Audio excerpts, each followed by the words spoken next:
Hello, everybody. How we doing tonight? Welcome on into Birthday Baseball here on YouTube.com/JohnSaurussRex. Oh, broccoli ice cream. I read that as baseball. I don't know why. I got baseball on the brain. Welcome on in.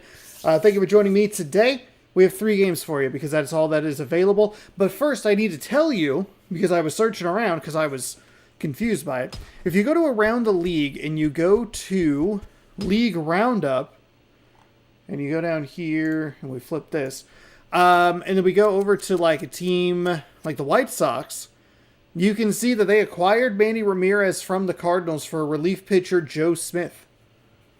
So I was kind of correct. Thank you. I was correct that Manny Ramirez was not on the correct team, but I couldn't figure out who it was. It was the Cardinals. So there you go.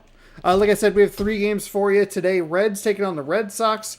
We have the Rockies taking on the Diamondbacks and the Dodgers taking on the Athletics. And we're going to jump into our first game straight away. There's a good look at your wild card standings as well. Pirates 1 game back, as are the Braves of the Marlins. Cubs 2.5 back. Over on the American League side, the Blue Jays, Royals, Athletics. What's important about those Athletics and those Angels teams right there, 2 and 2.5 games back, the Blue Jays and the Mariners have they have the same record. They're both 24 and 19. The Mariners have been on a little bit of a skid, so Athletics and Angels have done a good job closing the gap in the American League West, and it might be West or bust for whatever teams are kind of competing for that. Imagine trading Manny Ramirez for Joe Smith. In real life, though, we've got a GM fired. Well, it might get them fired in this season as well. I don't think either team's performing particularly well. Maybe they're future-proofing. But welcome on into Boston. Grady Sizemore is going to lead things off for the Cincinnati Reds. Happy day of entrance into the world. Thank you. Grady Sizemore is the center fielder. He'll be leading things off. Michael Young at third base. Nelson Red Cruz in right. Ty Wigington in first. Logan Morrison in left. Daniel Murphy at second. Ryan Spielborz, designated hitter. JP Arancibia at the catching position. And Starlin Castro is the shortstop. All right. We are set and ready for some baseball here in Boston. We had some interesting games yesterday.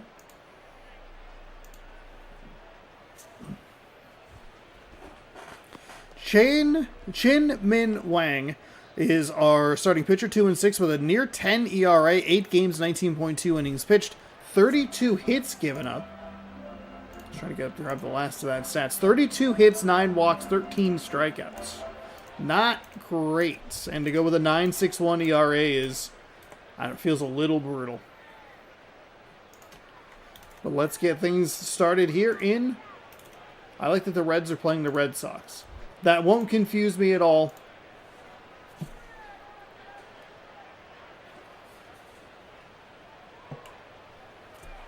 The first pitch is hit, and it's right back up the middle. 1 pitch, 1 swing, 1 single. That's a good way to start for the Reds. What were the records on these 2 teams? I did not remember them.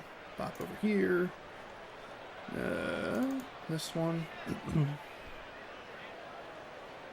The Reds are 2 games under 500 at 21 and 23. The Red Sox are 18 and 26. Okay. All my controllers have stick drift. Oh boy. My new controller ordered came in the mail today. So stoked for no stick drift. You're on PS5, right? Because my base controller that came with the PS5, that one has pretty bad stick drift. Because that is fouled away. But this other one I've been using for... actually, I got this last year for Christmas. So far, so good.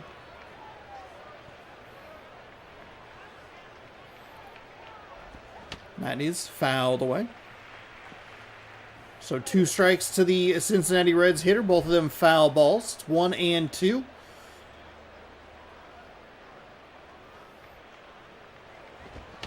That's fouled away as well. I hope you enjoy your stick driftless experience. It is definitely a positive. It's if you want Not that anyone would go back to, as it swung on and missed a slider just outside the zone. Gets him to go, and that will be out number one. Nelson Rad Cruz stepping in. It got progressively worse, my stick drift on my PS5 controller, as I was playing the MLB The Show 25 season. And then finally I had to switch it.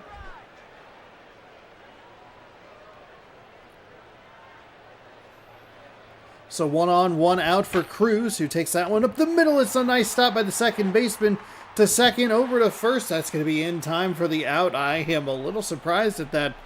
Cruz not known for his speed, but just gets beat. 1 hit for Cincinnati, but it's a race with a double play, and we will introduce the Boston lineup right now. The Invisible Man, Christian Liu, it's only because he doesn't have a picture, is coming up first. He's a center fielder. Justin Smoke, first baseman. Jason Hayward is in right field. Carlos Lee in left. Wes Helms at third. Jorge Cantu is the designated hitter. Blake DeWitt at second. Benji Molina the catcher. Jason Bartlett is the shortstop.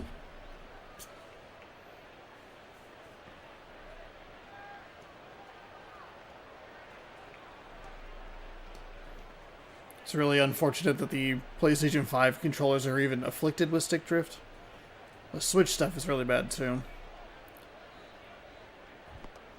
Boof Bonzer, yes. 4-4 with an 8.38 ERA. 8 games, 19.1 innings pitched. He's also given up 30-plus hits, 32 hits. I just like the name Boof. It sounds like you fell down. You went poof. 32, 8, and 15.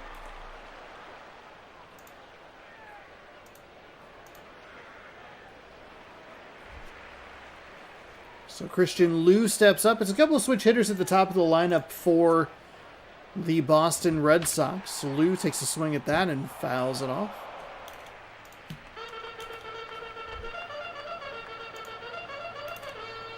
Charge!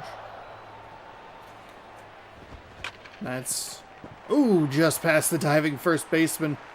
And that will be a single. So leadoff singles for both teams now.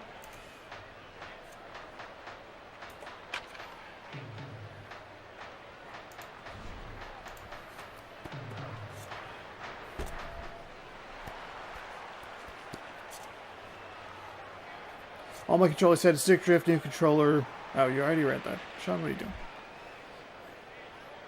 Falling apart over here. Here's the wind and the pitch. It's inside for a ball.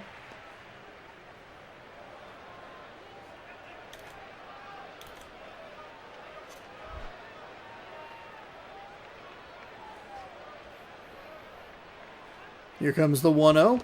Swung on and missed over the top for a strike.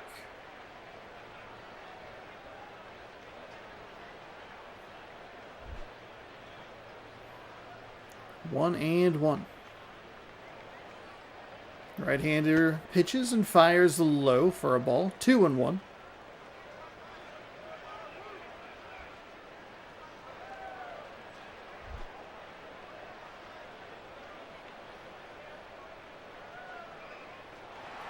They're going to put a runner in motion. It's swung on and missed, and he will be out by a large margin.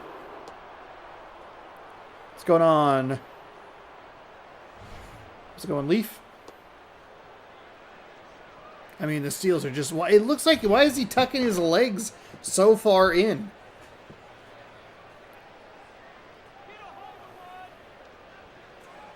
Here comes the pitch on the 2-2 count. Fouled away by Smoke. It'll be that same count, and he'll stay alive. Charge! And Smoke takes the ball outside, fills up the count. I was going to look and see what kind of scores we had. There was a bowl game on when I... 30-28 Illinois over Tennessee. That's exciting. Really confusing to see who scored because the colors are very similar. Illinois with a field goal in the dying seconds. Nice. Now it's USC TCU. And he will work a walk. Jason Hayward next up to bat. Really unfortunate that they went with the steal. I mean, it's always easy in hindsight to go like, hey, they probably should have done that, or maybe they should have done this or whatever. But I mean, when you're out by that much, Smoke works a walk. Hayward takes a pitch inside.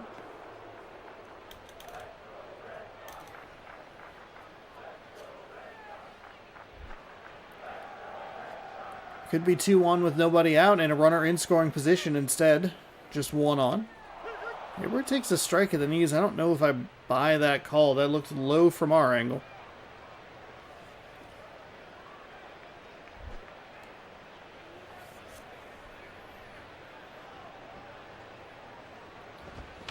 That is slashed foul. Into the stands. 1-2. Here's the pitch, way outside. Good eye by Hayward. Makes it 2-2.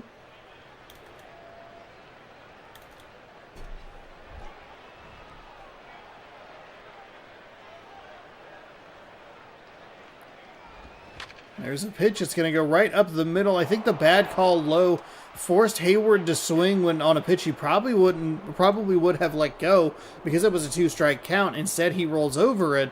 The one hit for both teams now erased with double plays on either side. No scores. We head to the top of the second. It'll be led off by Ty Wigington.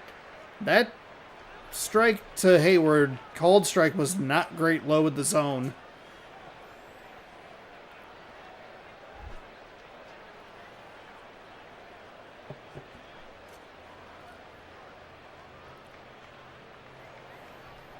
So here we go. A scoreless top 2. That's kind of in the dirt.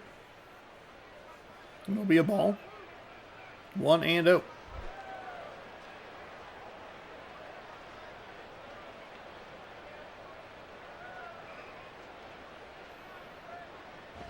That's outside for a ball.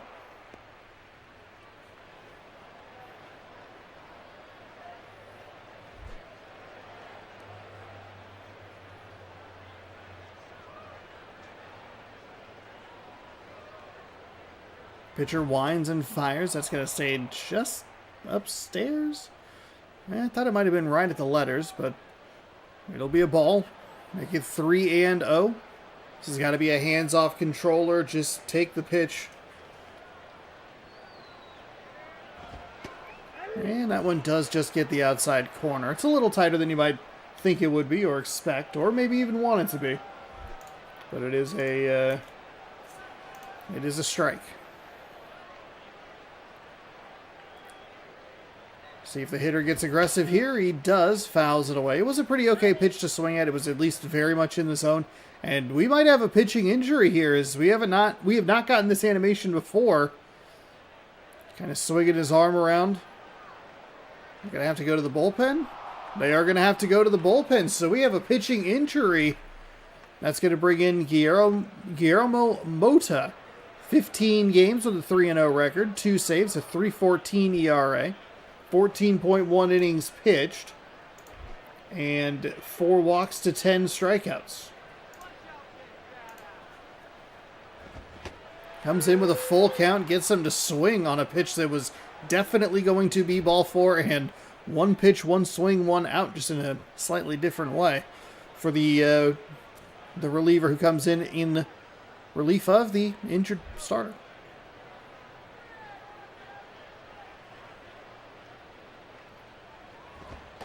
That misses inside for a ball.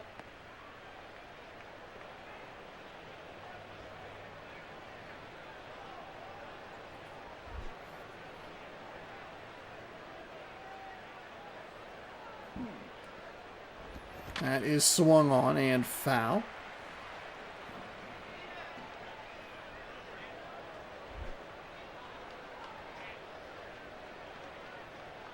Here comes the 1-1. Swung on and missed. So both batters having a little bit of trouble with this pitcher's velocity. That makes it 1-2. Boston Red Sox, I'm sure, very thankful that these are just 3-inning games, because if they had to dig into the bullpen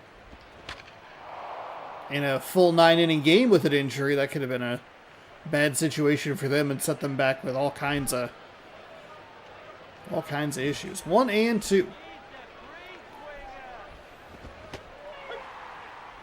They would have probably needed like an extra long outing from one of their starters over the next couple of games and hope that they get to Thursday looking all right. Four-seam fastball is in, 95 miles an hour and late on the swing. Or maybe it's Friday if this is a 3-game set. I think we're actually playing Tuesday games on a Tuesday.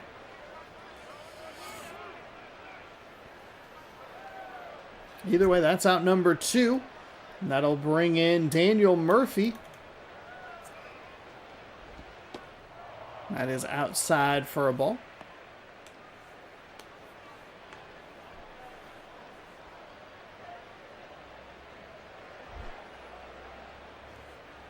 It's a 1-0 count now. Top of the second one, 2 outs. And he throws that one inside. 2-0.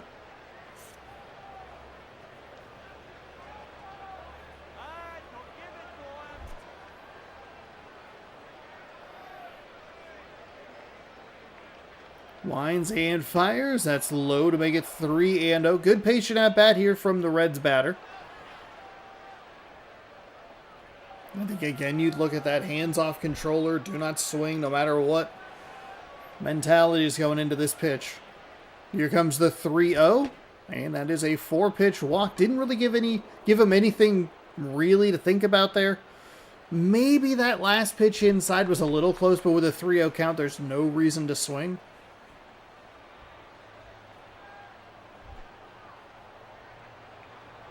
Oh, they didn't give him... I forgot, we're not in Cincinnati, so they didn't give him the Spielbors.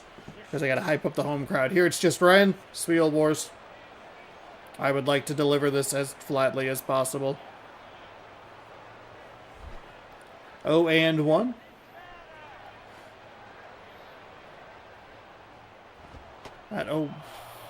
We saw that in, I think, one of yesterday's games, or maybe the previous days, where they duck, but because of our angle, it almost looks like they duck their head into the pitch, which is not what they're doing. It's just a very weird sequence of events. Here comes the 1-1.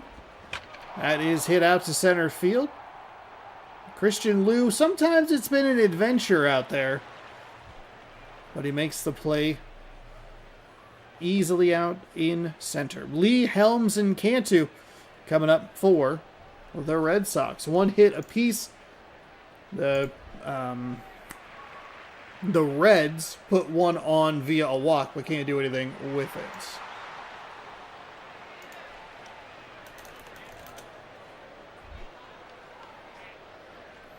So here we go. In the bottom half of the second. Oops.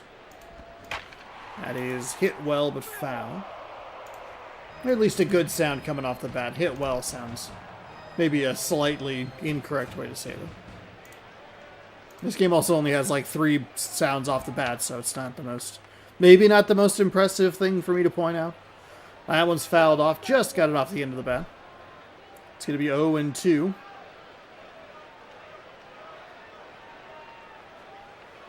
Pitcher winds and fires. That's rolled over. Uh-oh. Oh, boy. What happened there? There was no reason for the encoder to overload. Where everything's fine. Is there something running in the background? Hold on. Is it like... Alright, hold on. Where are we? Oh, and this thing fell behind again for no reason. Oh, yeah, it really hiccuped there.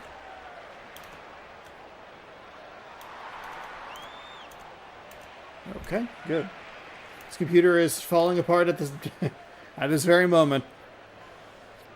Well, we're just gonna, I guess, just hope it survives. It's giving me trouble again with it. The encoding is overloaded a second time. I don't know why. I specifically stream because it doesn't overload. I just restarted it. Hold on, hold on. That pitch is in for a strike. What is wrong? I literally have nothing else different up than I normally do. Everything's... Oh, you know what it is? I forgot. Okay. I think I figured it out what it was. I forgot that I plugged an HDMI cable in. See if that resets and helps. Can you stop using 14% of everything, please? I know that you're overloaded. I'm trying to eliminate the problem. Okay. We're good. If I have the HDMI cable plugged into it, it's routing to a monitor that it's not actually using, which means that it's trying to display the image twice. I forgot that I did that because I was editing a thing earlier today. Okay, I will keep an eye on it. Not a great start. I am sorry about that. I'm sure that went behind for no reason. Okay, here we go. I got my eye on it a little bit closely here. That one stays upstairs for a ball.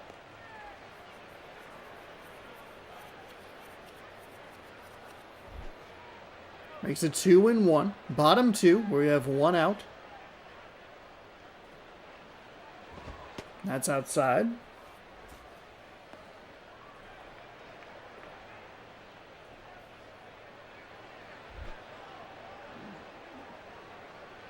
So 3-1. It's usually where the hitter gets real aggressive. You can see the catcher. Yeah, the catcher was set up inside. It's not a terrible pitch to swing at. Dives a little away from the center fielder, but it still is an out.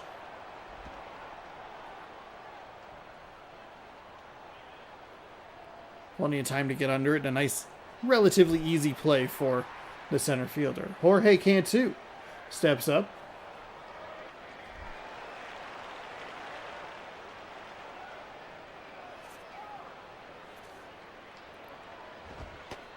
Righty fires that in for a strike.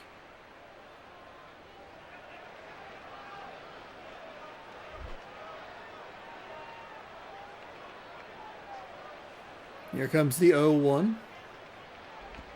That is hit out to center field, and that will be an out. So a couple back-to-back out put-outs by the center fielder. That'll send us to the top of the third. No score. The 8-9-1 hitters coming up for the Reds. Boy, that was a real bad time for the game to break and flip the home and away logos, because I got a little confused, if I'm being honest.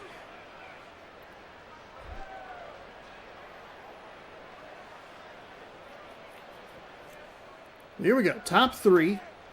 That's in for a strike somehow. Seemed a little inside to me.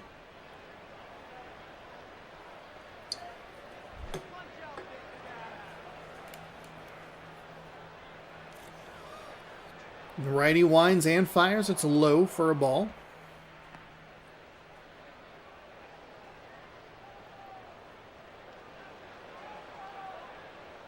Pitcher sets. Nods his head in approval. Winds and fires. That is foul. Jammed him on the inside. Wasn't going to get a whole lot of that. Probably a good break for the Reds that it was foul.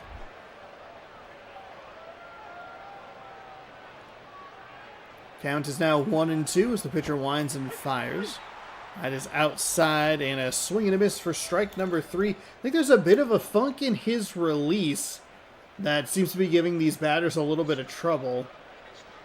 Like almost like there's like just like a tiny little hitch in the throwing motion. So one gone here for the Reds. It's fouled away. In a shocking turn of events, something in this game isn't smooth. I think it is a little more just pitching style.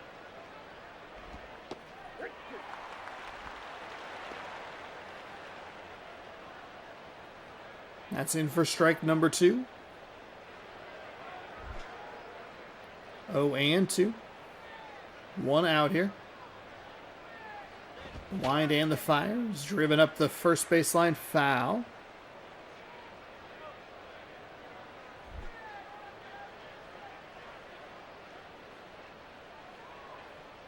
Here comes the 0-2. Swung on and missed, so I don't think you'd want to use this pitcher in this situation, but because you had the injury to the starter, he's come in and kind of torched this lineup. 96-mile-an-hour fastball. The timing was perfect, just under the ball. It'll be up to Grady Sizemore to keep this game going, 1 for 1 with a single. Both leadoff hitters for the lineups have the hits for this team. Cincinnati was also able to work a walk, but nobody's been past first base. With 2 gone, he smacks it foul.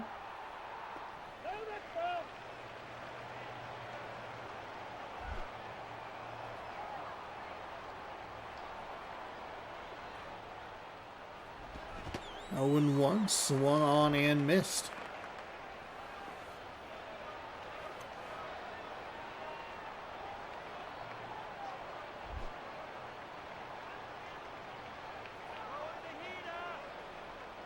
Here comes the 0-2. It's high for a ball. Makes it 1-2.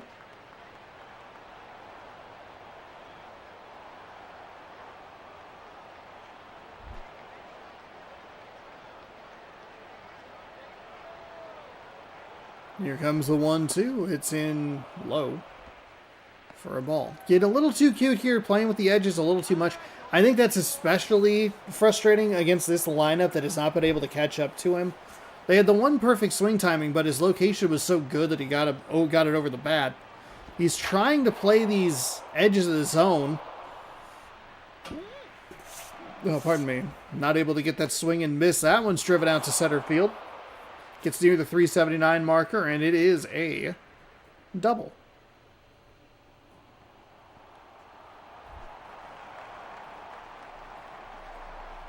Michael Young steps in.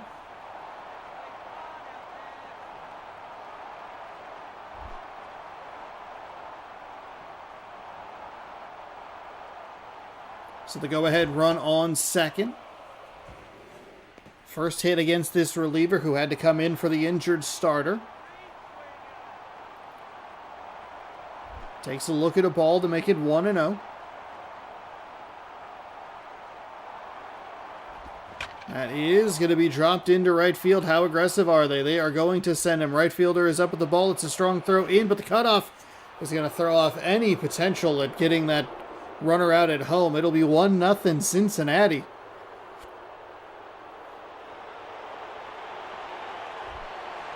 Nelson Rad Cruz is 0 for 1. He hit into a double play his first time up.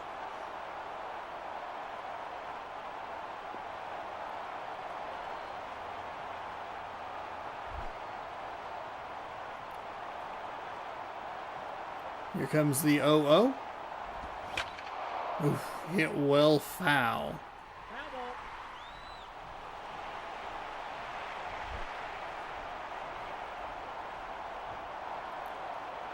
DeBrady readies the 0-1. Michael Young, that's a name I haven't thought about in a while. Decent ball player.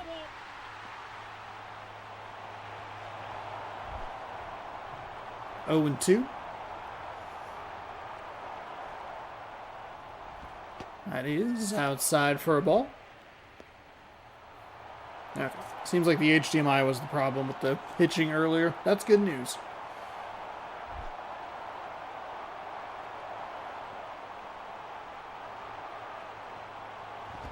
That swung on and missed. Cruz misses a high inside fastball, and that will send us to the bottom of the third. Cincinnati picks up a couple of hits and scores 1 run. It's 1-0. It'll be up to DeWitt, Molina, and Barrett, the 7-8-9 hitters for the Red Sox, to keep this game alive. Blake DeWitt will lead us off here in the bottom of the third. 222 average, 4 RBI, no home runs, no stolen bases. I think you would kind of like your odds at maybe getting a home run if you have such a close pole in right field, but who am I? Just some guy. That's low for a ball. 1-0.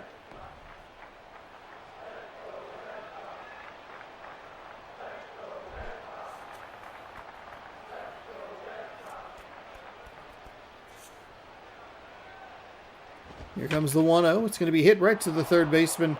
Fires across the diamond in time for out number 1.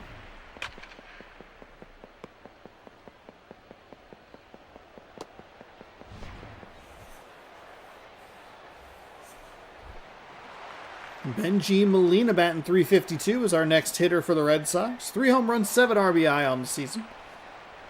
His first at-bat of the day.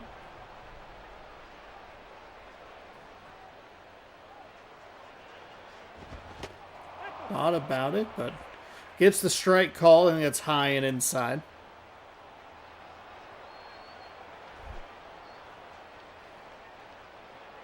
or in the high inside corner, I should say.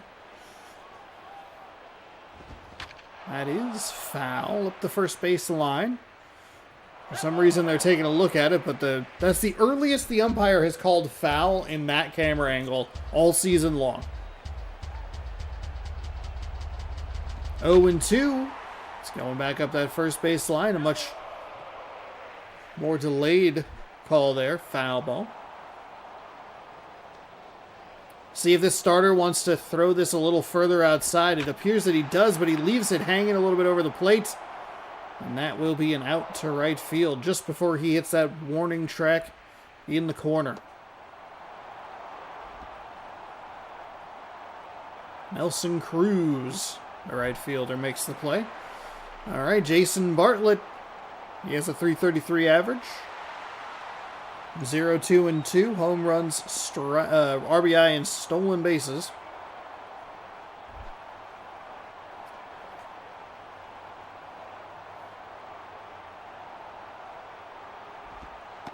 That is low for a ball.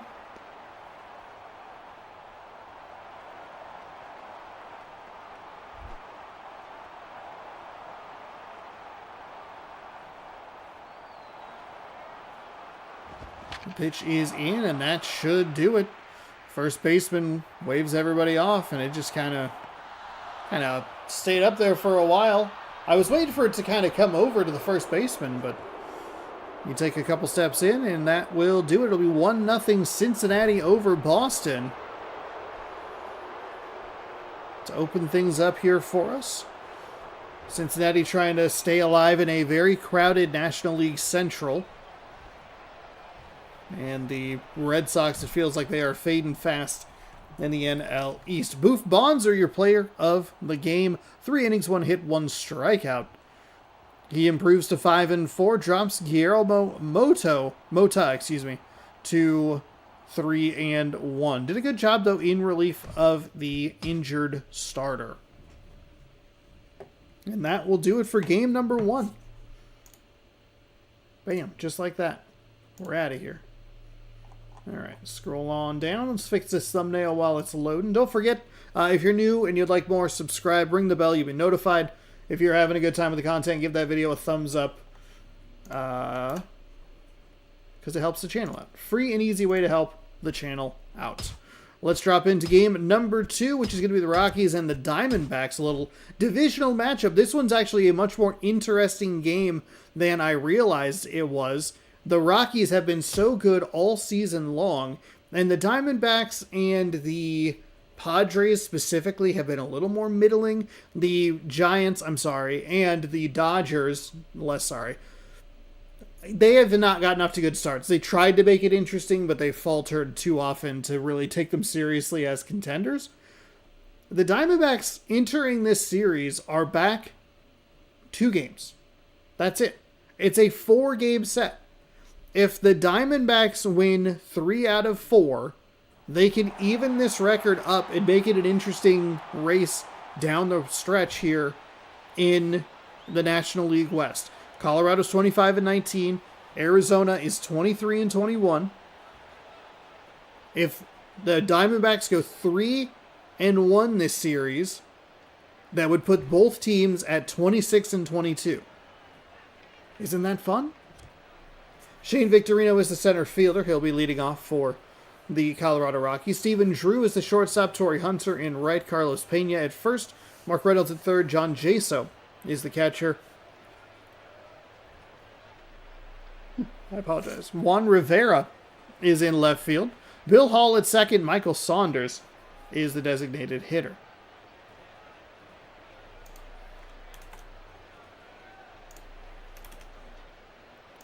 Get that going. Get that there.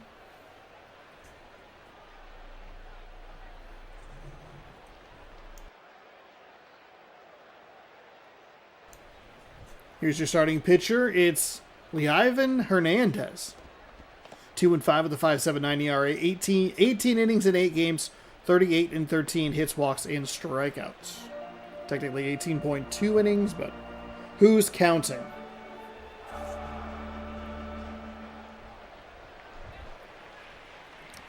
Levon? Levin? Liven? I am not sure on that first name pronunciation.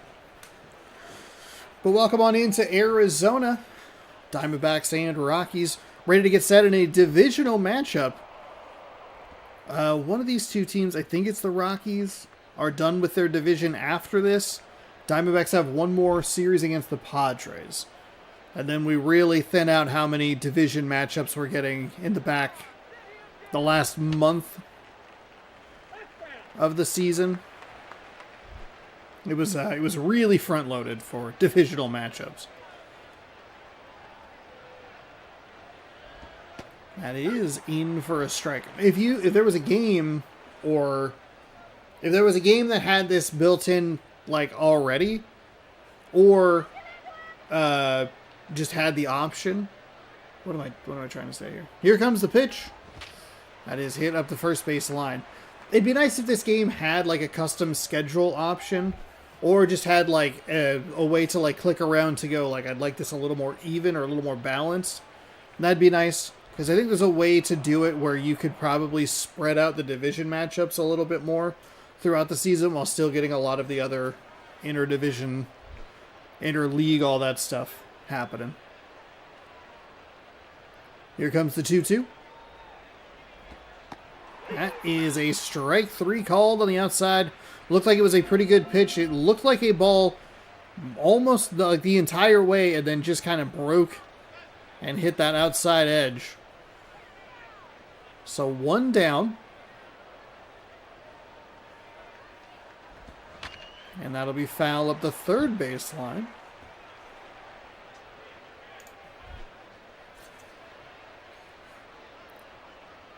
I guess what would be the balance there? You have, well, because if you could go with a custom schedule, let's take a look at it. I don't know why you opened over there. That's not where I left you, notepad. Ooh, we thought about swinging, held it back.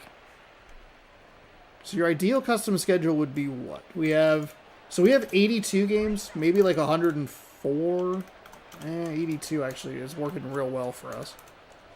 Per team. That's rolled over. If you have a quarter of that, it's going to end at a 0.25, so that's not super helpful, but 82 divided by, or times 0.25 would be about 21, so you'd have 61. I think you could probably go 50-50, honestly.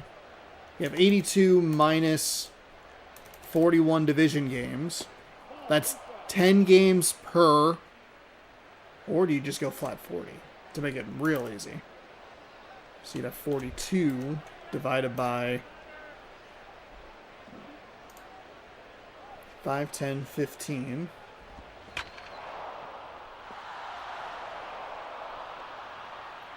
$25? Oof.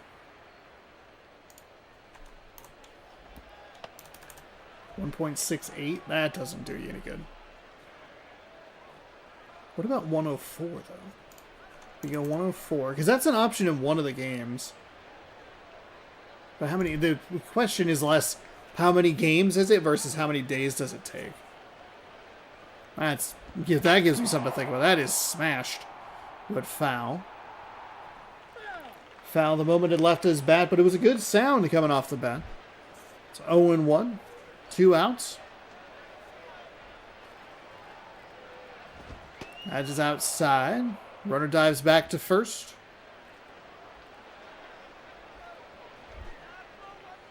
This series might be so interesting we do double dip on it. That's outside for a ball. There's an interesting wrinkle, too, where the Padres, I believe, are the third team in the National League West. They can make it interesting, and they have a matchup. I want to say it's against the Diamondbacks. I'm pretty sure about that. They have a matchup against the Diamondbacks next week, so next week in game. Could be, I guess, probably next week in our life as well, but NL West could be fun, or it could all fall apart, and who cares, you know? One hit for the Rockies, no scores. We head to the top of the second, or bottom of the first, excuse me. Oh, goodness gracious. David DeJesus is going to be up first. He is in right field, followed by Chipper Jones. He was a trade piece as well. I forgot to mention that. Chipper Jones and another player came over from, I believe it was the Cardinals as well. They were selling off pieces like there's more than one season happening in this. So he's a new addition to the Diamondbacks. He's at third base. Joey Votto's at first. Curtis Granderson in center. Matt Wieters at the catching position. Brian Pena, designated hitter. Freddie Sanchez at second. Austin Kearns in left. Jamie Carroll is the shortstop. Chad Gaudin, 5-2 with a 3.38 ERA. 8 games with 21.1 innings pitched. 24 hits, 8 walks, 23 strikeouts on the season. Let's see what this Arizona Diamondbacks team can do as we take a look at the Colorado Rockies defensive lineup. Your, there, the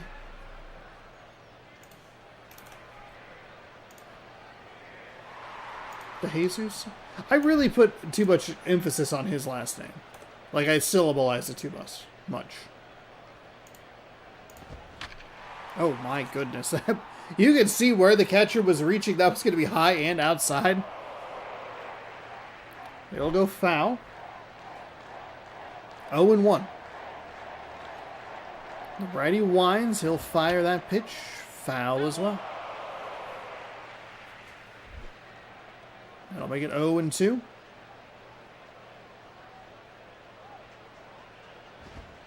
That's upstairs for a ball.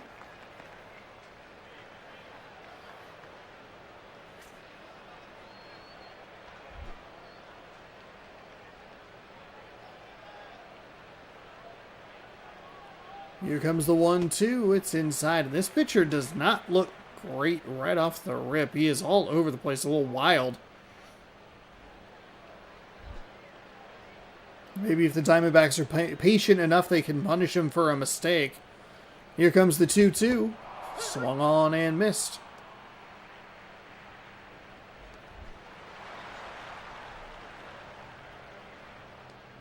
Chipper Jones batting .313.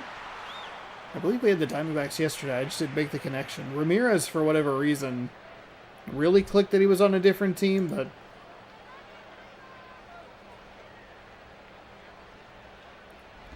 the righty fires outside for a ball. We had the Diamondbacks and we had the Red Sox both yesterday.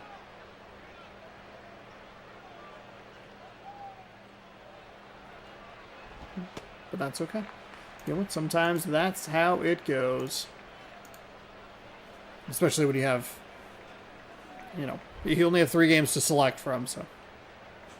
It is weird. There's only one 4-game set, and it's this series. Usually there's usually there's like 2 or 3 that are on the longer side, but everything else is a 3-game set. Well, the other 2 are 3-game sets that start today, and everything else is 3-game sets that start tomorrow. That is in for a strike. Gets on the outside edge.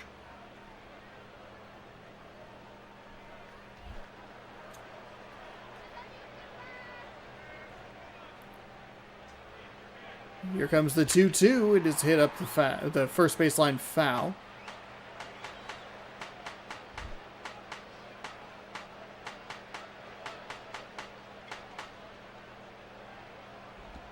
That is swung on and missed. So Jones down on strikes. And while this pitcher for the Colorado Rockies looks a little wild at times, he's doing just enough to get these Diamondback batters out. That is a big old swing and a miss. That's a pitch that he thought was probably going to drop just a little bit lower, and it did not.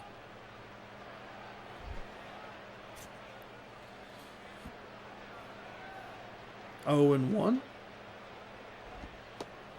Does not get the call on the outside. It'll make it 1-1. 2 gone here in the bottom of the first. Game 2 of just 3 that we're doing today.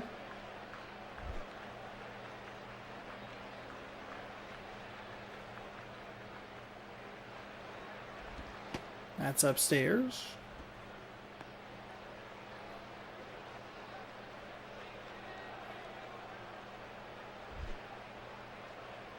Two and one. That is skied into right field. It's going to get a little deeper than I thought it was. But still a routine play for the right fielder, and that will retire the side. We will head to the top of the second. One hit for Colorado, but nothing came of it. It's 0-0.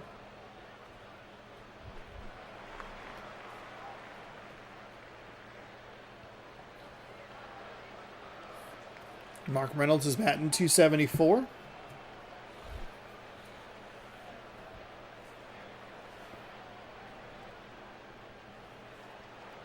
The righty winds and fires. That's low for a ball.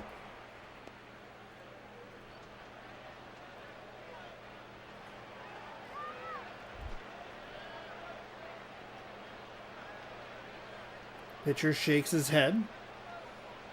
Readies and delivers a ball low, so maybe don't shake your catcher off. You can't throw the pitch. It's almost like the catcher knows that you can't throw the pitch.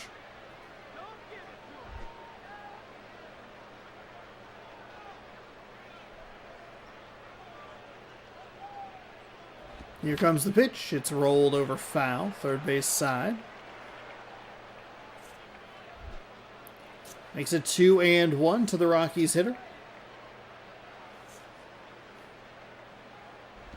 That is swung on and missed. Probably ball three if he lets it go, but that pitch is competitive enough to induce the swing. Evens things up at 2-2.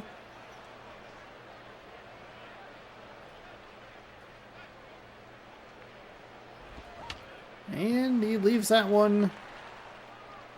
I don't think he left it in a hittable location, but under it and pops it sky high to the catcher. John Jaso will step up. He's batting .411. 5 RBI on the season, though no home runs or stolen bases.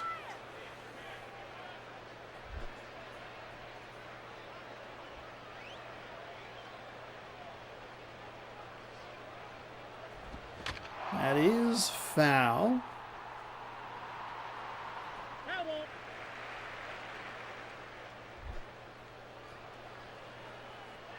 So it's 0-1. And he'll put a good swing on that. It'll roll into left field. They're going to be aggressive on the base pass. Left fielder comes up with it, and he's out. They get one of the better... Oh, do we get an ejection? No, we don't get an ejection. The replay interrupted the argument. It was an aggressive base running decision. I like it. It was kind of a slow roller into left field. It is weird how quick some of the tag out animations are versus how slow some of them are. You either get the quickest tag out in the world or you're safe because they caught it low and then brought it all the way up, showed the crowd, waved to their mom, then dropped it low and tagged them. We had one on a stolen base where the ball was clearly going to be outside, but he was able to grab it and spin into the tag. It's like, that's not how this game works. That'll be driven into right field, but not going to be enough, as that will be out number 3. Still would have held the runner at first base. I do like the aggressive... Oh, God. Oh, no! He's a magic man! I do like the aggressive base running from the Rockies there. 2 hits for those Colorado Rockies, but they can't do anything with it. It'll bring up Curtis Granderson. Curtis Ganderson. My own voice, my own vocals skipped. I heard it wrong, and Oh, Curtis Granderson puts a charge into that one. He is looking at it. It is a no-doubter out to right field, and that is how the Diamondbacks pick up their first hit. Curtis Granderson, the man whose name I can't say, goes long. And it is 1-0 Arizona. 1 pitch, 1 swing, 1 trip around the bases. Left that at a very hittable location, and it was gone.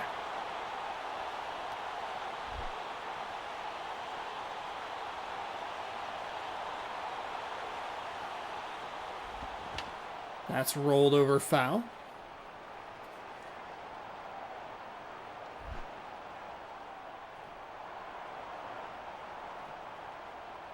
Here's the 0-2. Oh, he plunks him. He gives up the home run, then he hits him in the hip.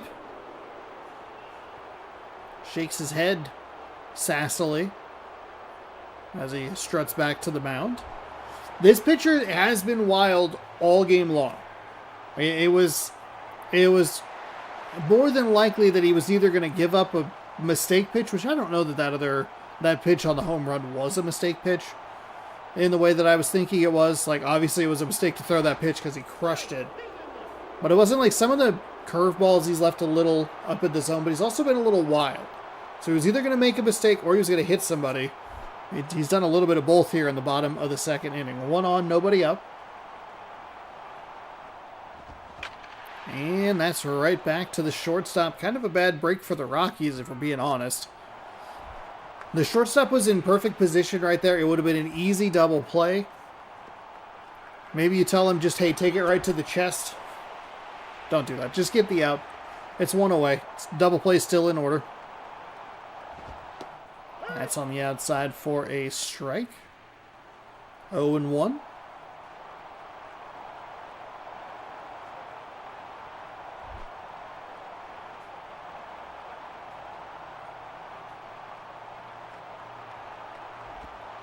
That gets the call of the knees. 0-2.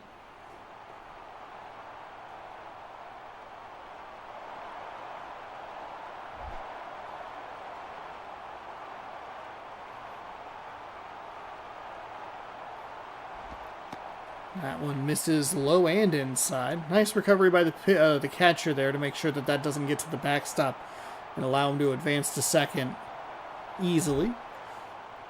Does bring the count to 1-2. That is rolled over right to the shortstop. He underhands it to second. Turns around to first and in time for out number 3. It's a 1-0 lead for Arizona thanks to Curtis Granderson. Colorado will have Hall, Saunders, and Victorino. Looking to keep this game alive. Or keep it going. I guess keep it alive's fine. Maybe a little dramatic. Bill Hall. He's batting over 300 at 308.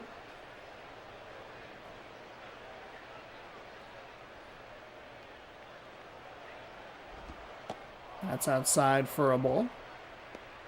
A ball to Hall. Or Hall takes a ball. Either way, it's 1-0.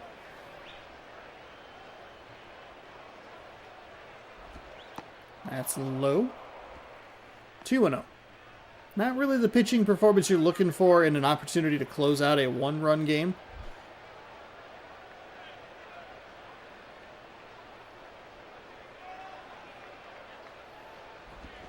That'll be hit out towards left field. It'll stay in play, and the left fielder will make the play in the dirt in foul territory. 1 gone.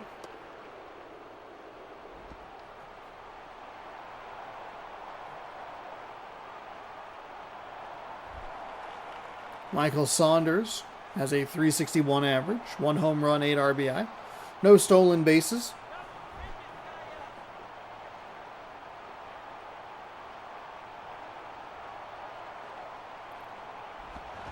That is foul up the first base line.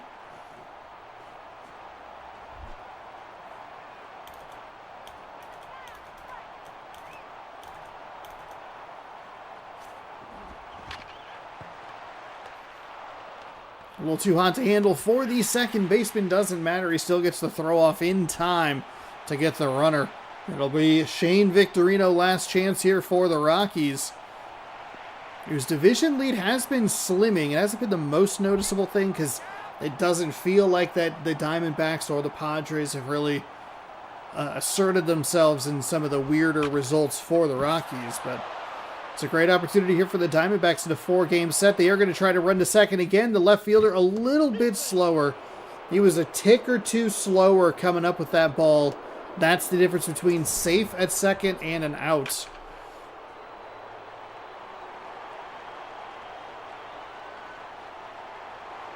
Maybe they had him pulled just a little further. Maybe that animation pulled him an extra step or two. But Victorino keeps the game going. It's a 2-out double to bring up Steven Drew. He has a 352 average, 5 home runs, 13 RBIs. Of course, as soon as I've insulted the Colorado Rockies, they say, hey, look what we can do. That is a strike on the inside.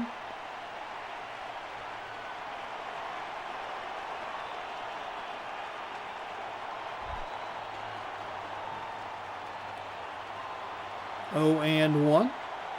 Pitcher winds and fires. That's going to be rolled over. Second baseman scoops it up cleanly, fires to first in time, and that will do it. It is 1-0 again. Diamondbacks beat the Rockies. They close that gap to 1 game in the National League West and get off to a good start here in this 4-game set. I'm very curious to see how this series goes,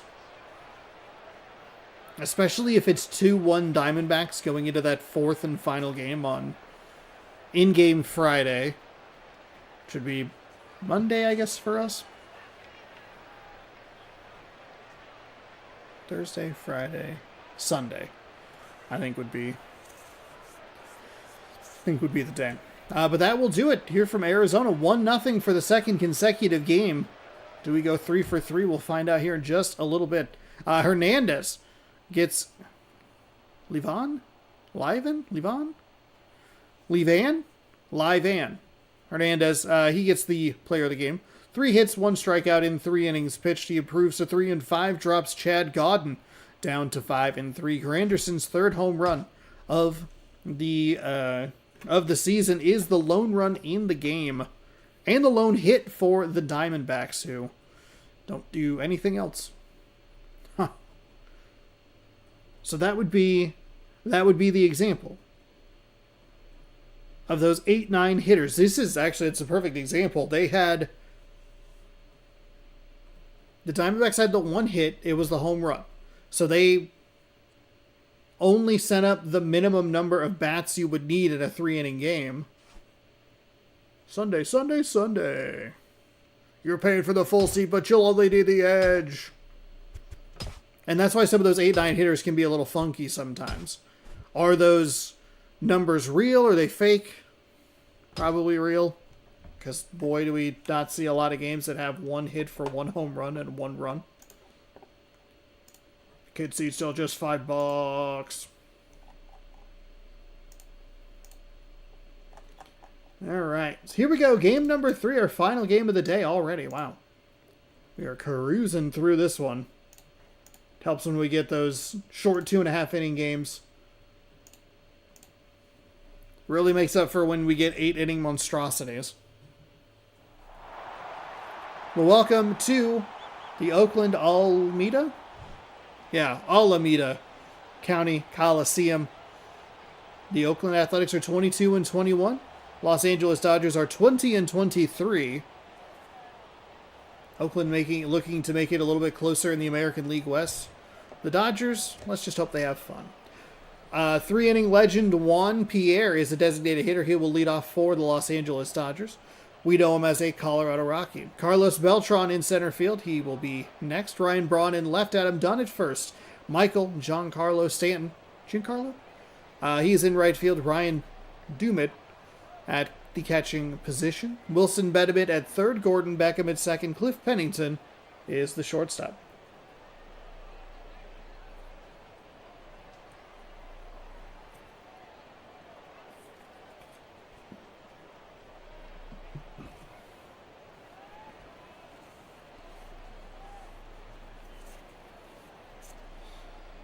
Here's your starter for the Oakland Athletics. It's Scott Baker, 3-4 with an 8.53 ERA, 8 games, 19 innings, 25-5 and 18 hits, walks, and strikeouts. Actually, yeah, not terrible. 30 hits and walks to 18 strikeouts, not terrible. The difference of 12. Definitely better than a couple of the 30-plus hit guys that we saw in the last game. Here's our guy, Juan Pierre. He was huge in MLB 2K5 last season.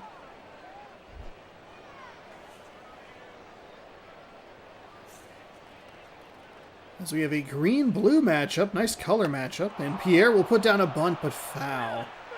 Third baseman read that well, got a good jump at it. I think it was going to be a tight play at first, but instead it just rolls foul to the third base line. That's outside for a ball.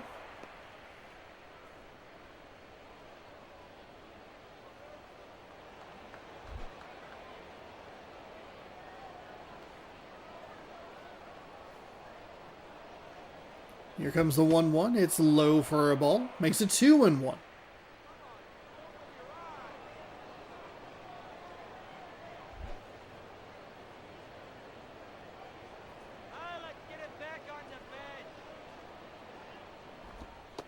That's low. Still got a strike call. That pitch looked so low that I was confused by the motion of the umpire. It's not maybe not as bad. I still think it's a ball, but it is called a strike. That really threw me for a loop.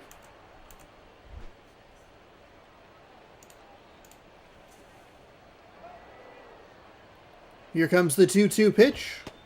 Here with a good take at the low part of the below the knees. It's a ball. Goodness gracious! Thank God there's only 3 games, huh? Falling apart. Pitcher winds and fires. Pierre puts a good swing on it, but drives it foul. Feels like it's more impressive to get it in the stands in Oakland, considering how much foul territory there is up the first and third base lines.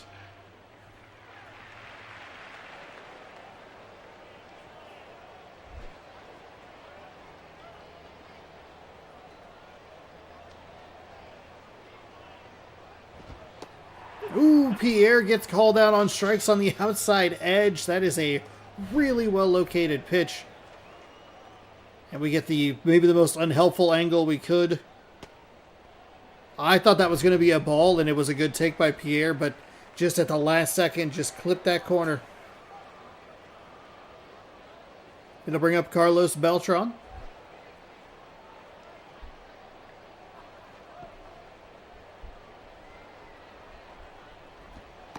That is a strike on the outside. That was maybe a little bit more of a pitch that was so bad it's good. Yeah, it didn't really break. You can see the catcher set up really low in the zone, but it stayed pretty high up there. Leaves that one a little bit straighter, but fouled away. 0-2.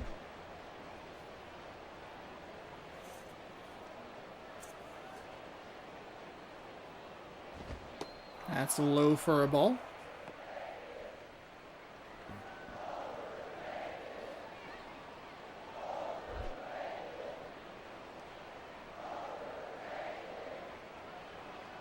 Here comes the 1-2. That'll be a hit towards second base. He scoops it cleanly and fires over to first in time for out number 2.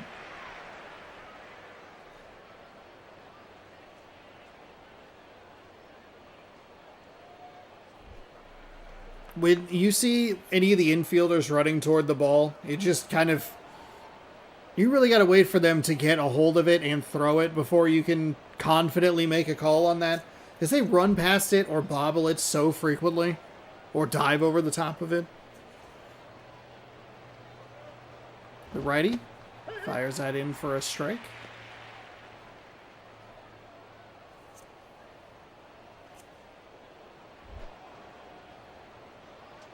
Oh and 1.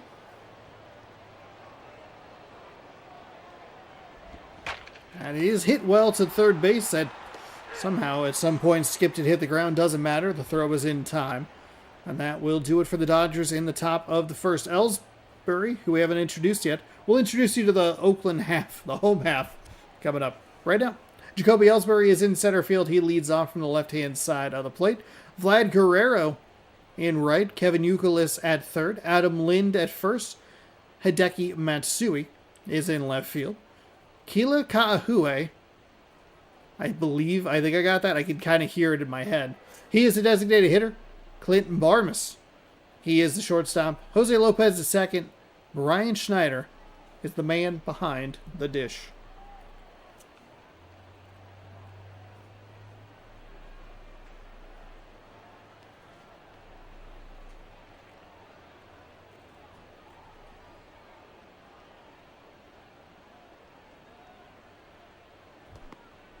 Anibal Sanchez is 3-4 with a 7.36 ERA. 8 games, 18.1 innings pitched, 25, 8, and 14 hits, walks, and strikeouts.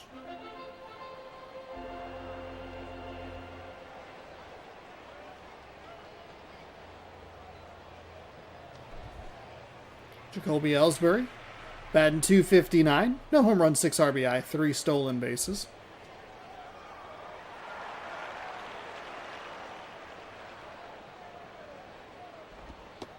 That is outside for a strike. Umpire giving him those strike calls on the edges of the zone. Makes it 0-1.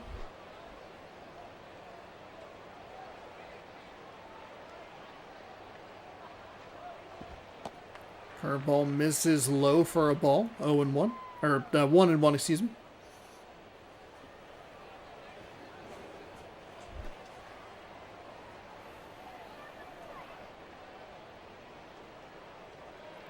Here comes the pitch. It is fouled away. 1-2.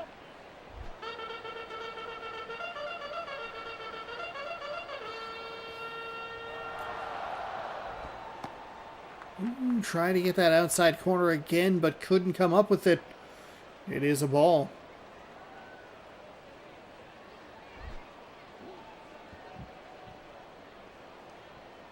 Here comes the 2-2. That is hit right back up the middle. Second baseman wasn't even going to be close to it. Don't know why I gave it so much emphasis of like, oh, we might get there. No. Comes up well short, and that will be a base hit. Vladimir Guerrero batting .357. 2 home runs, 9 RBI.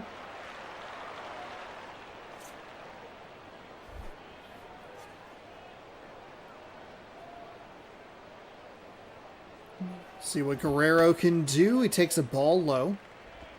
Vlad Guerrero, I believe, still just has that 1 home run. Oh, did he put on a second one? What? Vlad, you're supposed to give us the home runs. He actually has given us... He actually does have a second home run. That's wild. We saw him have the 1 home run that he had for a little bit in Seattle after they chanted overrated at him. And he said, I'll show you overrated. It's 2-0 with the runner on first. Nobody out. Guerrero just rolls that one foul past third base.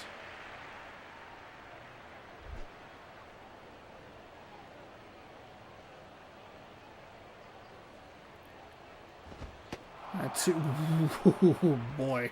That's the second one that we've seen. Second pitch that looks like it's very low. Called a strike. Makes it 2-2. That's a big swing. 3-1 versus 2-2. So I think in this game it might even things out a little bit. I think you were going to probably get a swing on that regardless.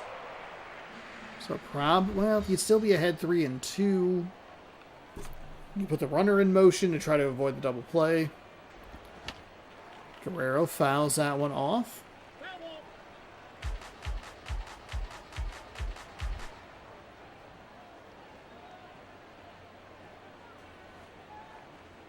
Here comes the 2-2. That one's fouled away as well.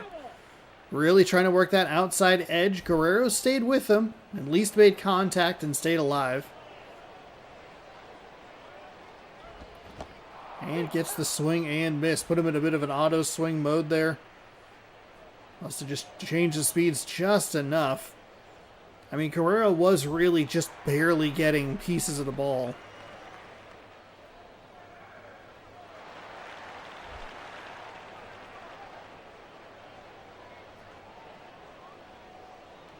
Here comes the 0-0. It's low for ball 1. At any point do you put this runner in motion?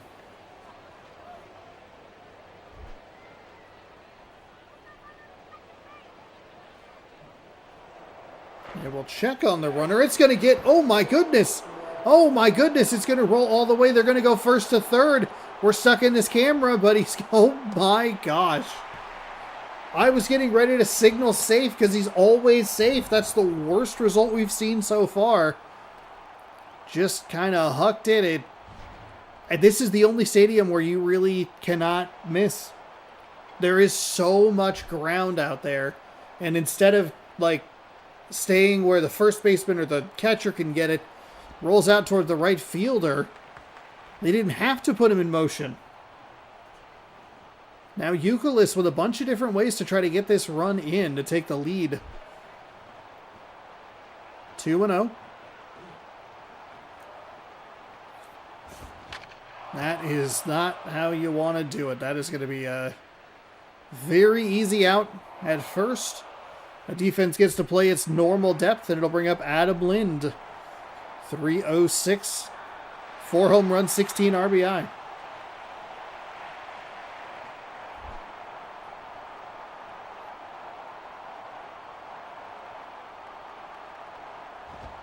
That stays upstairs for a ball.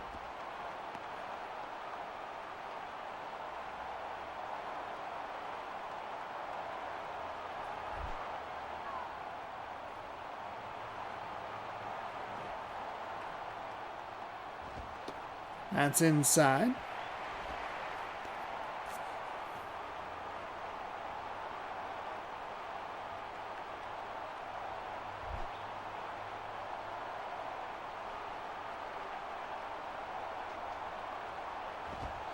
That is low.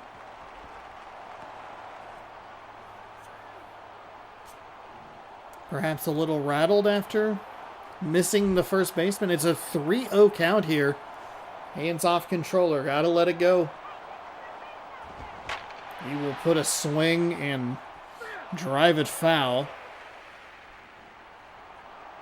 From our angle, it looked like it was probably going to drift inside for a ball 4, but never really know because we're just a little off. He'll put a swing on that to the shortstop.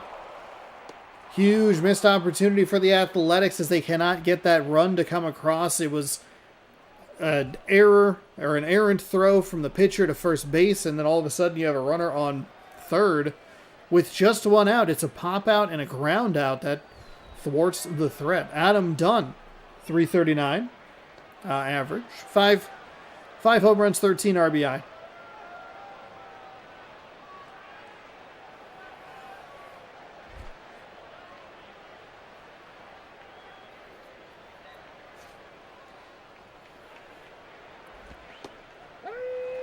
That outside edge has been very generous toward the pitchers. They have been throwing some good pitches. It's not like they've gotten anything egregious on that right-handed batter's box edge. This feels like it's maybe a touch wider than it usually is. The bottom of the zone's where it's been real funky. Puts a charge into that one. It's going to go out to center field for a single. So Dodgers pick up their first hit of the game, and it'll bring up Michael Stanton.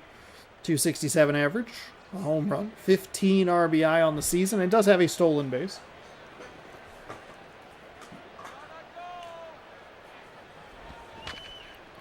He's going to roll that to short, underhand to second. Around to first, easily in time for out number 2. So the double play wipes away the hit immediately. Ryan Domit stepping up.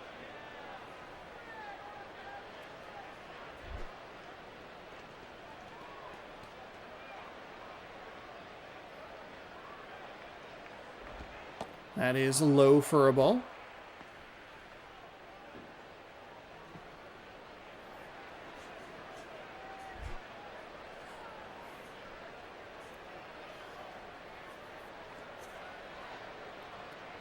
Righty stays upstairs.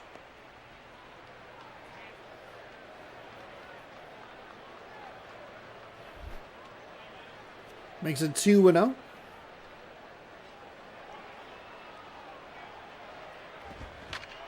That is slapped foul up the third base line in toward the dugout for the home team. Somebody put a chart up, not that it would have helped us in 2011, but this is going out toward right center field. The center fielder makes a tumbling, diving, very dramatic Sean-like catch out in center field. Kind of lunges and lunge reach and tip tumble. Nice freeze frame. And we will head to the bottom of the second. Hideki Matsui. 3 home runs, 9 RBI. We saw one of his home runs was a walk-off, I believe. Might have even been against the Mariners. I don't think that's true. But Matsui, I do believe, has a walk-off home run that we saw.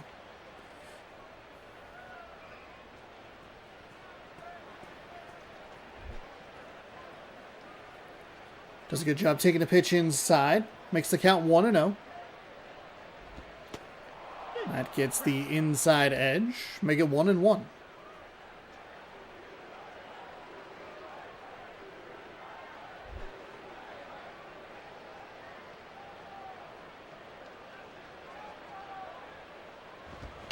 That's fouled away.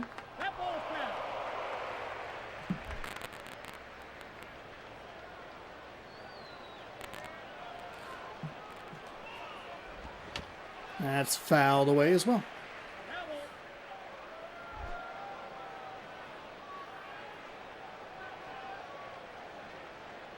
Here comes the 1-2.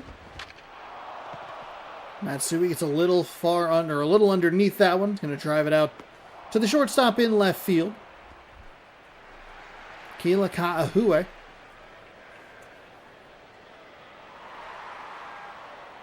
Hue.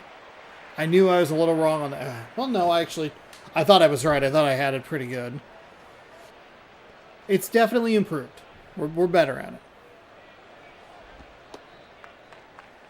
Sometimes being good, just maybe admitting your mistakes.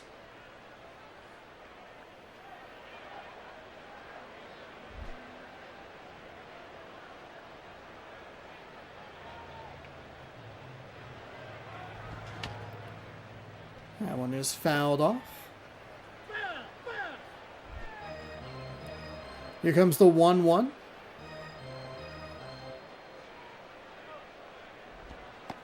That one's outside.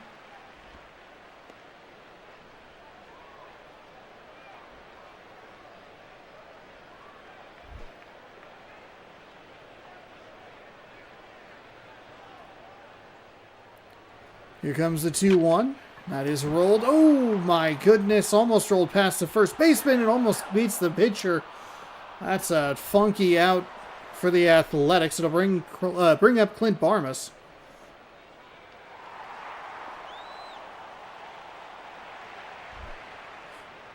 Almost got to pass that first baseman. It looked like it was going to get through the armpit hole, basically. And then it didn't look like the pitcher was going to get there in time. But it's an out on a bit of a bang-bang play. 1-0 to the right-handed hitter. He will be out at the shortstop, or to the shortstop. Nice sound coming off the bat, but did not matter. Shortstop's there to make the catch. One hit for each side.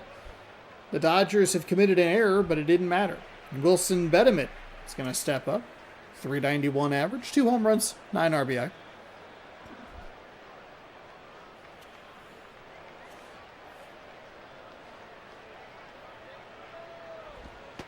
That is low for a ball.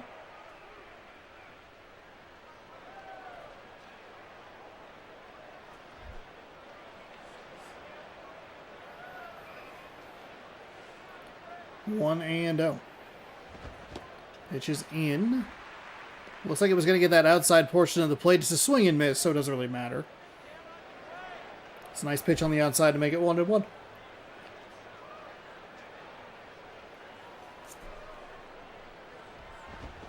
That is fouled away.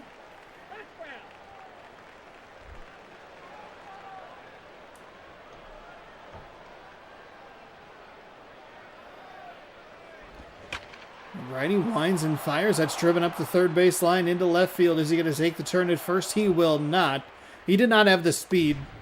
When we saw that in the previous game between the Diamondbacks and the Rockies batters had the speed. It seemed like it took him he's not the fastest man on the field. Let's just say it that way. Nothing. We don't mean anything rude by it. But at the same time, just, he was not going to make it to second.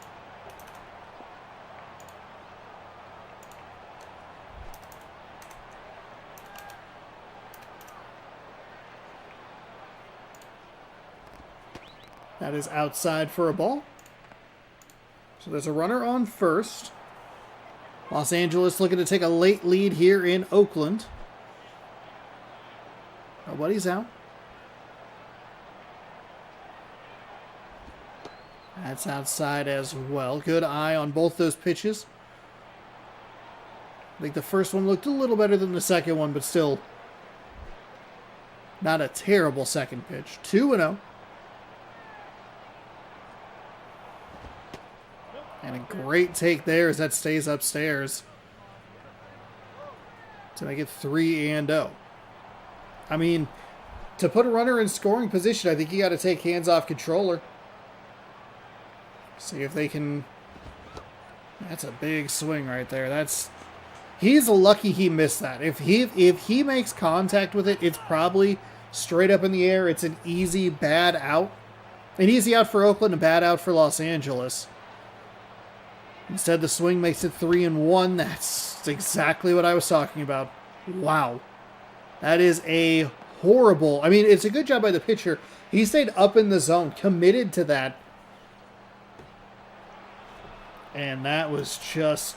That's a brutal out. Yeah, it did not drop the way the batter thought it was going to drop. That's rolled over.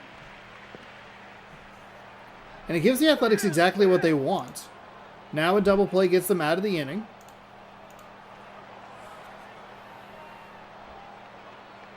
Here's the 0-1, low for a ball.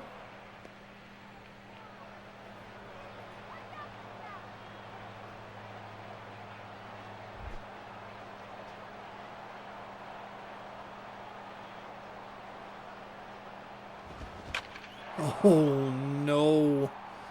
That is two really tough outs for the Dodgers. Both of the hitters just get under it. Okay, Juan Pierre. Here's a chance for him to be a hero. I think it's going to be tough to get that runner from first all the way around to home. Pierre's going to have to put this one in like the deepest right field gap. But even then, I would expect them to hold him at third. He'll take a ball. Low to make it 1-0.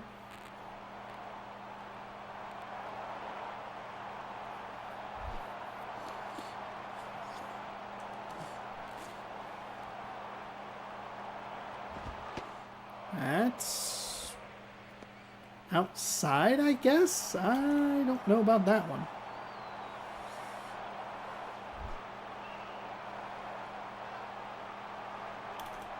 It didn't look like a strike to me. That's definitely a strike. Pierre did get one of the worst strike calls that we've seen so far in the game. It was definitely a pitch that was low and should have been a ball, but maybe that's a bit of a makeup call. It's 2-1 now. 1 on, 2 gone. And this will be out to center field, and that will do it for the inning. Great. Remember when I complimented the game and I said how it balanced out 8-inning monstrosities? Is that where we are headed? Oh, did I give myself a bloody nose? No, I didn't. Okay. Phew.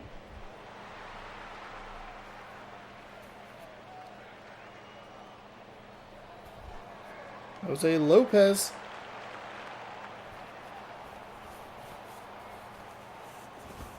He'll take a pitch on the outside for a strike. All right.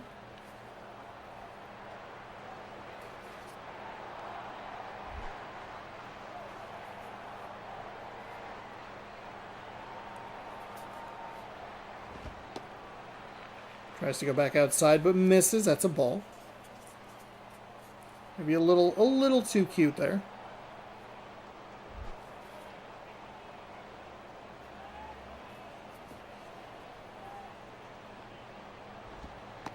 That's outside. Stays outside for a ball. One swing here for the Athletics can end it. Neither team's been that great when it comes to batting the ball. Oakland missed such a golden opportunity on that error. That one's high and inside.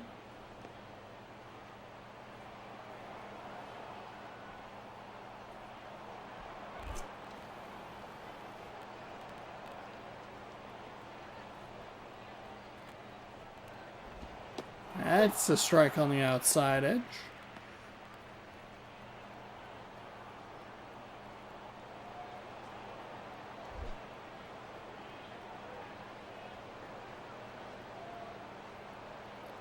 Here comes the 3-2. That will be a walk, so good patience there by the Athletics batter. I mean, it's a decent pitch. That inside, that right-hand batter's box edge has been a little funky at times. Try to just sneak one in there, get a call, but umpire's not going to do that. Brian Schneider. He's batting 194.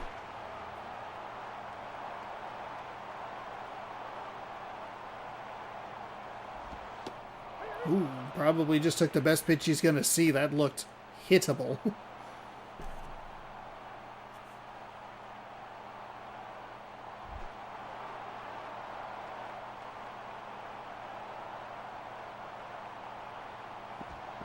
That's going to get away from the catcher, but a good job to block it in front of him. It's not going to second on that. Looks a little disappointed, but I mean, it's the correct call. If it gets away from him and goes to the backstop, absolutely, but it's a good block. 1-1. Good take on a pitch that stayed it started high and had that false look of a rise ball. It's 2-1.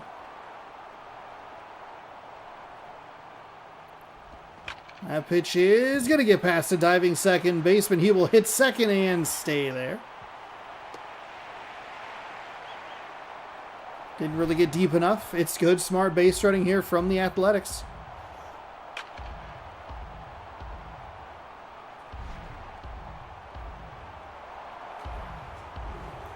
So a walk and a hit puts the game-winning run in scoring position. Jacoby Ellsbury is 1 for 1 with a single.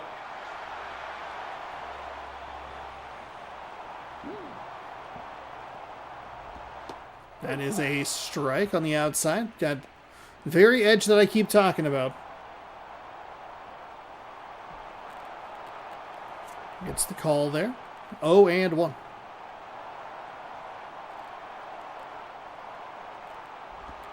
Ellsbury, okay. Takes a ball low in the dirt again. It's a great block. He keeps it in front of him. Goes and retrieves it. The runners can't go anywhere.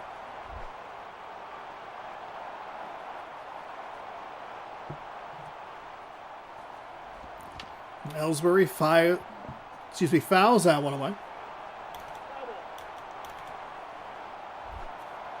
It's 1-2.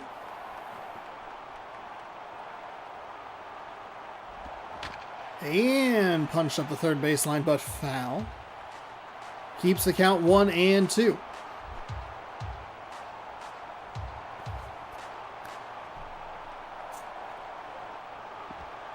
Ellsbury with a bold take inside. 2-2 now.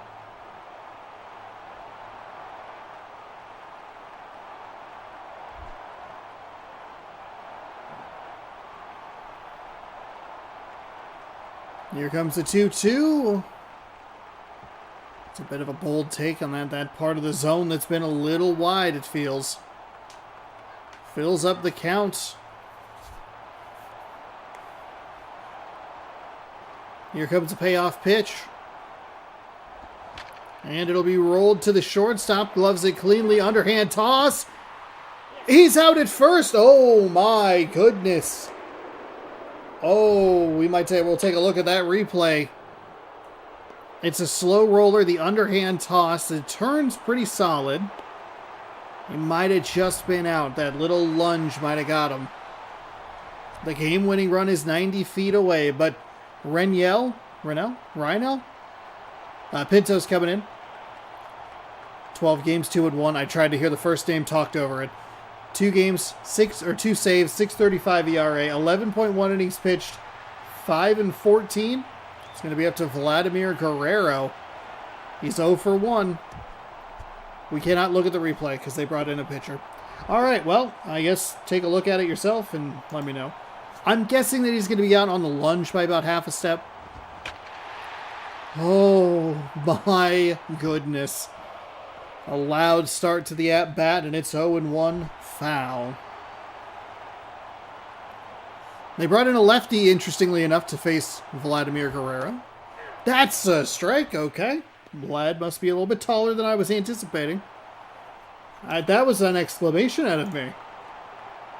So, here to there?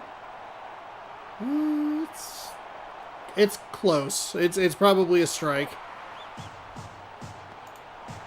Good eye by Vladimir to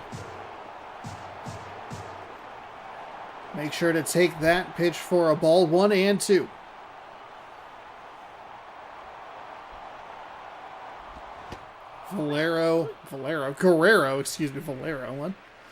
Guerrero swings and misses. The Athletics have faltered twice now with runners at third base. First one's a little more egregious than the second one. It'll be up to Carlos Beltran.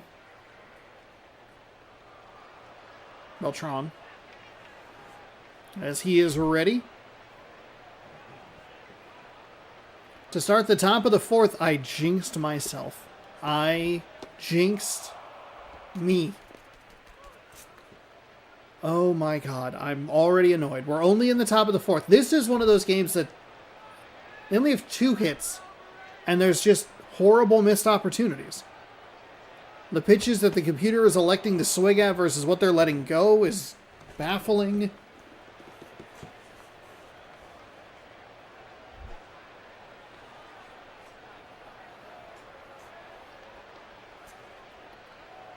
Here comes the 2-0. Okay. That one I think makes a little bit more sense with just how that part of the zone's been called. It's my Friday, super tired, probably going to fall asleep. Sorry if I keep stop chatting. Oh, no problem, man. If you got to go to sleep, you got to go to sleep. I appreciate you being here. If you fall asleep, have a great night. I mean, have a great night either way. But you're all good. Here comes the 3-1. That is hit out to right field. The right fielder puts on a little bit of a jump. He can't make the catch. Oh, it's going to end up being a triple for the Dodgers. Oh my goodness. We see that animation so frequently, and it's like a 90-10 split of catch to no catch. Oh, he just couldn't put it away. He should have had this ball. It's just kind of off the end of the glove, and if that's Vladimir Guerrero out in right field, he falters with a runner on third and then can't come up with the catch. Ryan Braun. Wow.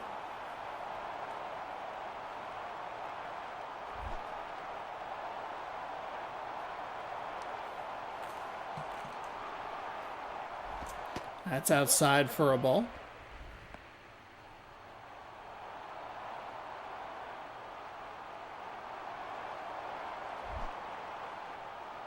Here comes the 1-0. That's low. And inside, ball 2.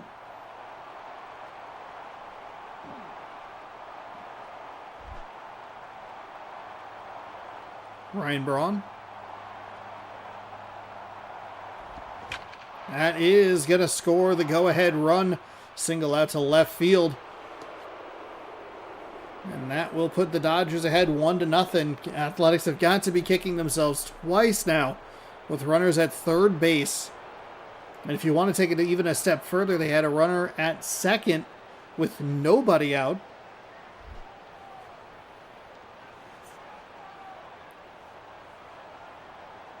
Is so unliked. Not even Ryan Braun fans like Ryan Braun.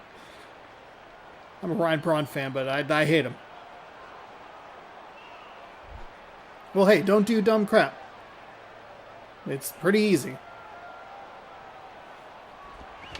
That one's fouled away. Foul ball.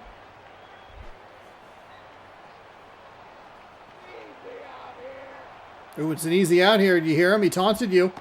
That's inside for a ball.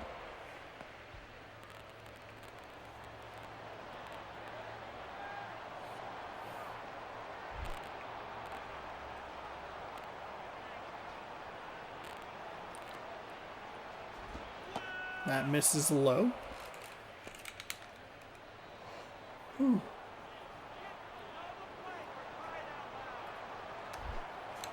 Oh. Left ear feeling funky there. 2-2. That's outside.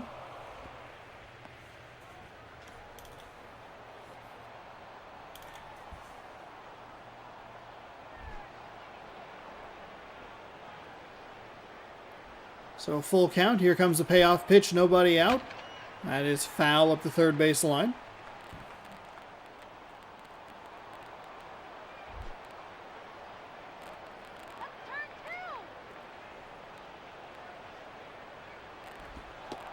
And we're going to call that strike 3. Oh, boy. Oh, boy. Strike zone's been a little weird at some spots. We're going to get another unhelpful camera angle. Nothing gives a better help to the strike zone than looking right down the first base line. They will bring in Taylor Buchholz. 1 game with a 1-0 record. No saves with a 6.75 ERA. 1.1 innings pitched. 3 walks, 1 strikeout. Yikes. Not great. Michael Stanton steps in. It's a high ERA and a bad split between walks and strikeouts. That pitch is outside for a ball.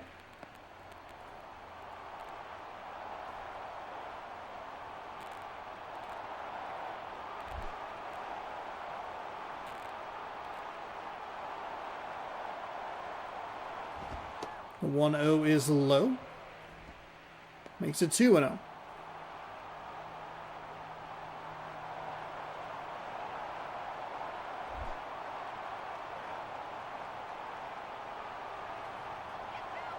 Here comes the 2-0.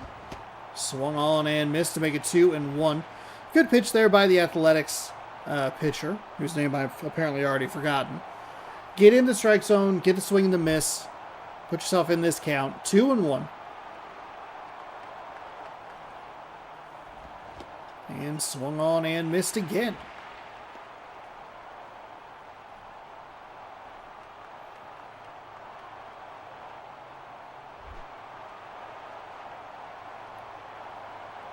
Two and 2. Here comes the pitch and foul. Can't let the umpire call you out in that situation. Looking for a ground ball double play to end this inning, but this game is so bad at double plays. That's fouled away, and they did send the runner in motion. Unsurprisingly, I should have understood that. No, actually, it wasn't. It was a surprise, actually, because it's 2-2, not 3-2. The righty fires, swung on and missed. It'll be strike 3 to Stanton, who is set down for out number 2. Ryan Domit comes in, a runner on first base. So the bad bounce in the outfield is currently the difference. That should have been out number 3. It's ball 1 inside.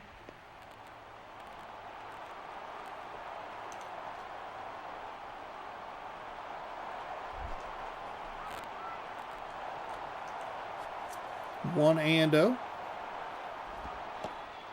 Fired and misses low to make it 2-0.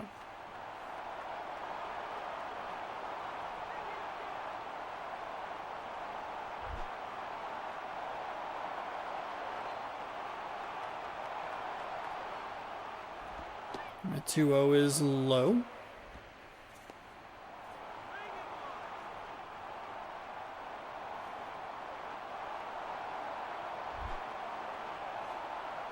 That makes it 3-0. So got that first out that they were looking for. That's in for a strike, but we did see that ratio 3-1 walks to strikeouts. He picks up strikeout number 2 this season. Almost immediately issued a walk. 3-1. That's right down the middle. That'll be a full count.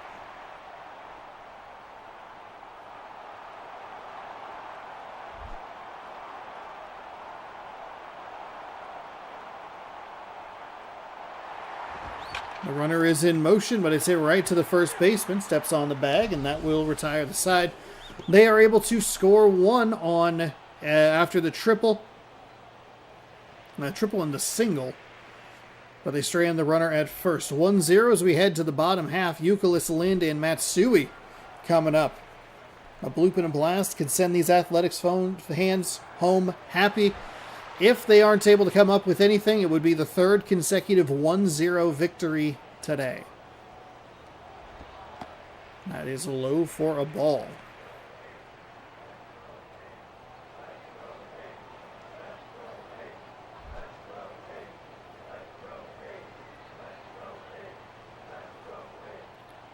Here comes the 1-0. That is in for a strike. Lefty evens the count at 1-1 to Euclid.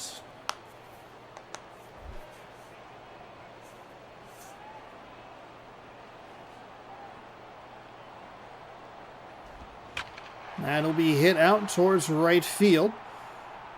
Comes over to make the play, and that will be out number 1. One down, everybody. Adam Lind is 0 for 1, 302 average with 4 home runs and 16 RBI.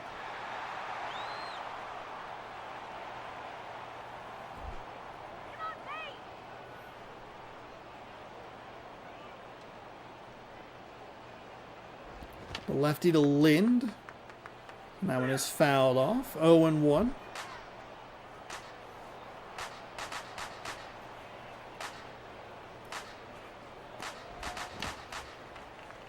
That's fouled off to make it 0-2.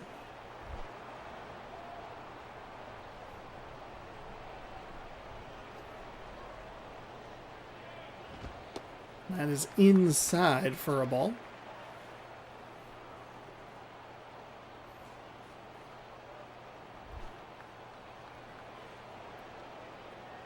Shakes off the catcher. It's 1-2. That is in the dirt. The catcher does another nice job blocking it. That's the least important block he's made, is that there's nobody on base.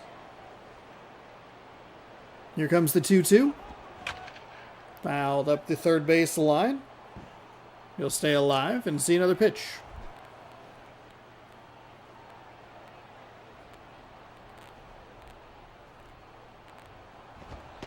And gets the strike called on the inside part of the plate. That will be out number 2. We're down to the final out. It's Vladimir Guerrero. No, it's not. That's not right at all. What? It's Hideki Matsui. That's who I'm thinking of. I don't know why I thought it was Vladimir Guerrero. It's Hideki Matsui. He steps up with 2 gone.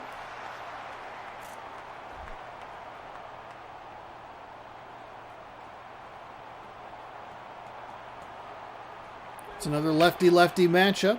Matsui punches that one foul up the third baseline. 0-1. Final down to the final out for the Oakland Athletics. And just like that, down to their final strike. It's that outside corner.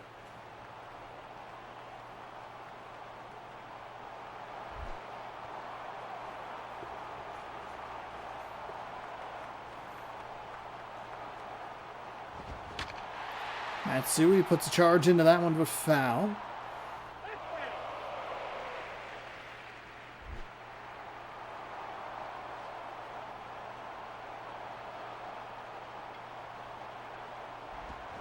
And that's fouled away as well.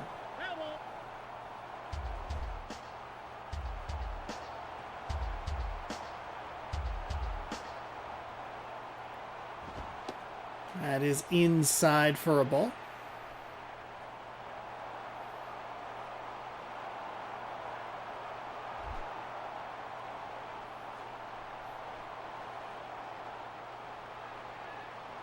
Here comes the 1-2. It is hit out to center field, so Matsui keeps this game rolling with a 2-out single out to center field.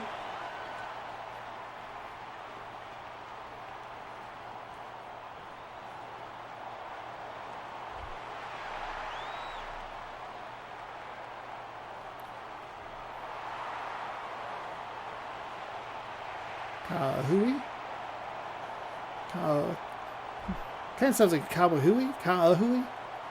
Well, he'll step in. That is upstairs for a ball.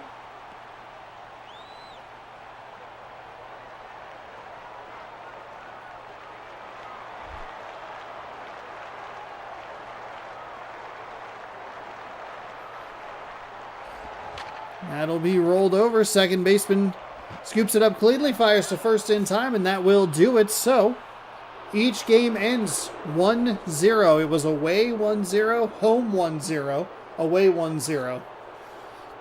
And that will do it for the birthday baseball today. Thanks everybody for hanging out. Hopefully you enjoyed. When you have any scheduled or scores to keep up on catch up on because we played the whole thing today.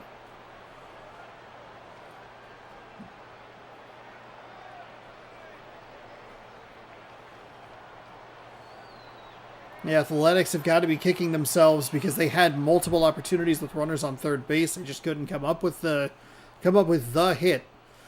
Carlos Beltran comes away with the player of the game, 1 for 2 with a triple. Raynell Pinto improves to 3-1. Scott Baker falls to 3-5. The 1 run scored in the top of the 4th, and that will do it.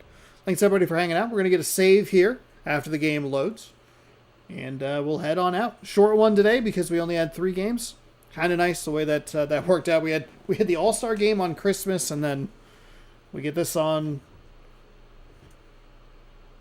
my birthday. We'll be back on Thursday, New Year's Day, to kick things off at 6 p.m. Pacific time. Kick the new year off with more baseball here on the channel. Let's go ahead. We'll just double check. 1, 2, 3. We're all set. We watched all of them. Sim to date. And that will get us where we need to be. Let's save the game and save slot 8 as we do every day here on the channel. I could just be done and I don't have to talk. But no, we show it. We show our work because then at least there's video evidence for myself to look back and go, did I do that? And I go, yes, because I was still talking. Thank you all so much for hanging out. I appreciate it. This is the last MLB 11 of the year. MLB 11, the show of the year. We'll see you in 2026 with another day of 4 games of action. I believe this is the final 3-game day of the year. I wrote it down. Odd days. Yeah, looks like that's it. So everything else will be 4 games a day here on out until the playoffs hit, and then we'll get into some funky scheduling there. But I appreciate you hanging out. Again, if you like the video, give it a thumbs up. If you want more content, subscribe. You can ring the bell. You'll be notified when I post new videos. Thanks, everybody, so much for watching. Have a great rest of your night. Good sports. Go baseball. Goodbye.